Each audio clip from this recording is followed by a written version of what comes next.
నా పేరు సుమ. నా వయసు 32. నా భర్త వరుణ్, ఆయనకి 38. మేము హైదరాబాద్లో చిన్న ఐటీ కన్సల్టెన్సీ నడుపుతున్నాం. 8 ఏళ్లయింది పెళ్ళాయ్. పిల్లలు లేరు. దీని గురించి నా భర్త కుటుంబం నుండి ఒత్తిడి ఉండేది. ముందు మా జీవితం ఎంత సందడిగా ఉండేదో. నవ్వులు, ప్లానింగ్లు, ఆఫీస్ విషయాలపై వాదనలు. వరుణ్ నన్ను తన బెస్ట్ బిజినెస్ పార్టనర్ అని ముద్దుగా పిలిచేవారు. ఇప్పుడు మా ఇంట్లో నిండి ఉన్నదంతా నిశ్శబ్దం. ఈ మార్పు ఒక్కరోజులో రాలేదు. అది మెల్లిగా, నెమ్మదిగా వ్యాపించింది. ఆయన ఆఫీసు నుంచి లేట్గా రావడం మొదలుపెట్టారు. ప్రతిసారీ క్లయింట్ మీటింగ్స్, చాలా ప్రెజర్ అనే ఒకే మాట. పూర్వం ఇంటికి రాగానే కౌగలించుకునేవారు. ఇప్పుడైతే బ్యాగ్ పడేసి నీళ్లు తాగడానికి లోపలికి వెళ్తారు. నేను మాట్లాడాలని ప్రయత్నిస్తే, సుమా, వద్దు ప్లీజ్, తలనొప్పిగా ఉంది. ఈ విషయం రేపు మాట్లాడదామా అనేవారు. రేపు మా జీవితంలోకి ఎప్పుడూ రాలేదు. మాకు ఒక అలవాటు ఉండేది. ఆదివారం ఉదయం వేడి ఫిల్టర్ కాఫీ. ఇద్దరం కూర్చుని పేపర్ చదువుతూ వారమంతా ఏం జరిగిందో చెప్పుకునేవాళ్లం. గత 6 నెలల నుంచి నేను కాఫీ చేసి ఇస్తున్నాను, కాని ఆయన తన కప్పును స్టడీ రూంలోకి తీసుకెళ్తున్నారు. మార్కెట్ అప్డేట్స్ తెలుసుకోవాలి, తప్పదు అంటారు. ప్రేమలేదు, మాటల్లేవు, నవ్వుల్లేవు, కనీసం హాయ్ చెప్పడం కూడా లేదు. కేవలం 2 మనుషులు ఒకే ఫ్లాట్లో దూరంగా ఉంటున్నాం. పోయిన నెల మా 8వ పెళ్లిరోజు. మాకు బాగా నచ్చిన హోటల్లో డిన్నర్ బుక్ చేశాను. నేను కొత్త పట్టుచీర కట్టుకుని ఆయన రెడీ అవుతారని ఆశతో ఎదురుచూశాను. ఆయన ఆఫీస్ సూట్తో బెడ్రూంలోకి వచ్చారు. సుమా, సారీ, నా కళ్లలోకి చూడకుండానే అన్నారు. ఒక ఫారిన్ క్లయింట్ అప్పుడే వచ్చారు. వాళ్లని డిన్నర్కి తీసుకెళ్ళాలి. కాంట్రాక్ట్కి ఇది చాలా ఇంపార్టెంట్. మనం నెక్స్ట్ వీక్ సెలబ్రేట్ చేసుకుందాం. నేను చీరతో అక్కడే నిలబడి ఉండిపోయాను.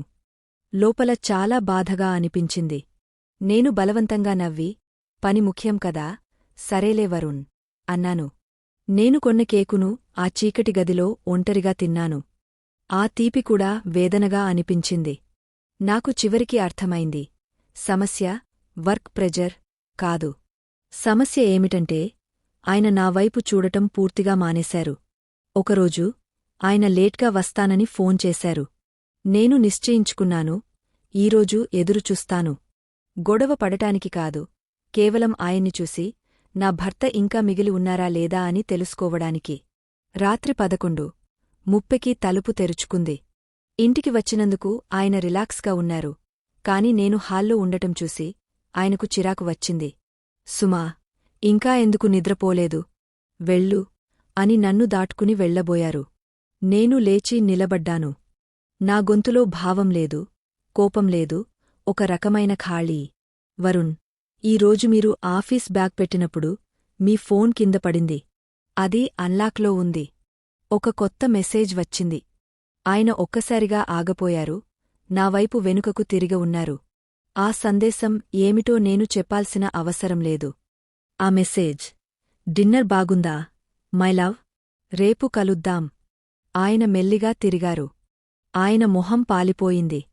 సుమా, నేనంతా వివరిస్తాను అని తడబడ్డారు. నేను తల అడ్డంగా తిప్పాను.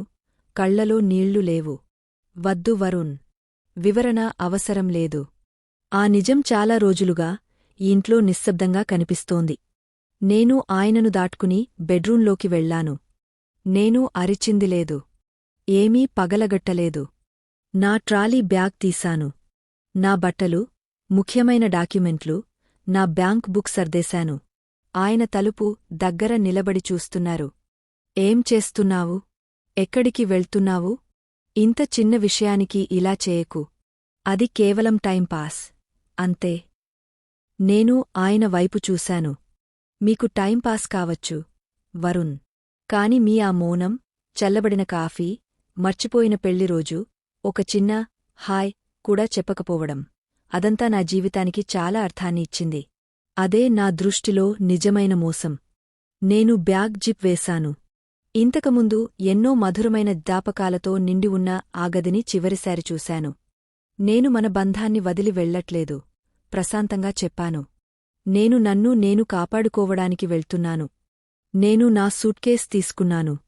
ఆ ఇంటి తలుపు దాటి, చీకటి వైపు కాదు, నేను ఇకపై ఒంటరిగా కట్టుకోబోయే నా ఆత్మగౌరవంతో కూడిన జీవితం వైపు అడుగువేశాను.